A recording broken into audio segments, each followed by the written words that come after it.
Akkineni young hero Naga Chaitanya మరో heroine తో love లో ఉన్నాడంటూ చాలా కాలంగా ఇండస్ట్రీలో రూమర్స్ వినిపిస్తున్నాయి. ఇప్పుడు ఆ రూమర్స్ మరోసారి మొదలయ్యాయి. అందుకు కారణం సోషల్ మీడియాలో చేయి పెట్టిన పోస్ట్. అంటే పోస్ట్ లో కూడా మరో హీరోయిన్ కూడా కనిపించిందా? అందుకే రూమర్స్ మొదలయ్యాయా అనేది తెలుసుకోవాలంటే వాచ్ ఇట్.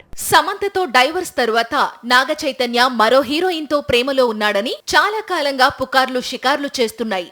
గూఢచారి, మేజర్ సినిమాల్లో హీరోయిన్ గా నటించిన శోభితా ధూళిపాళ్లకు నాగ చైతన్యకు లవ్ స్టోరీ నడుస్తోందని టాలీవుడ్ కు ముందు నుంచి ఉన్న అనుమానం. గతంలో ఒకసారి వీరిద్దరూ ఒకేసారి లండన్ లో హాలిడేస్ కు వెళ్లి వచ్చారని జోరుగా ప్రచారం సాగింది. ఇప్పుడు మరోసారి అలాంటి రూమర్స్ మొదలయ్యాయి. తండేల్ నుంచి బ్రేక్ తీసుకుని అలాగే Hollywood film monkey man promotions కు బ్రేక్ తీసుకుని శోభిత మళ్లీ హాలిడేస్ కు వెళ్లారని, అందుకు వారి ఇన్స్టా ఓపెన్ చేసి చూస్తే తెలుస్తుంది అంటున్నారు నెటిజన్స్. పైగా శోభిత ఉన్న లొకేషన్స్ సేమ్ ఉండడంతో ఈ రూమర్స్ కు మరింత ఫైర్ అంటుకుంది. స్టోరీలో మరో ట్విస్ట్ ఏంటంటే లేటెస్ట్ ఇన్స్టా ఫోటోకు శోభిత లైక్ కొట్టడంతో త్వరలోనే వీరు తమ రిలేషన్ ను అఫీషియల్ చేస్తారంటూ ప్రచారం సాగుతోంది. మరి ఈ లవ్ స్టోరీలో ఎంతవరకు నిజం ఉంది అనేది తెలియాలంటే మరికొద్ది రోజులు ఆగాల్సిందే.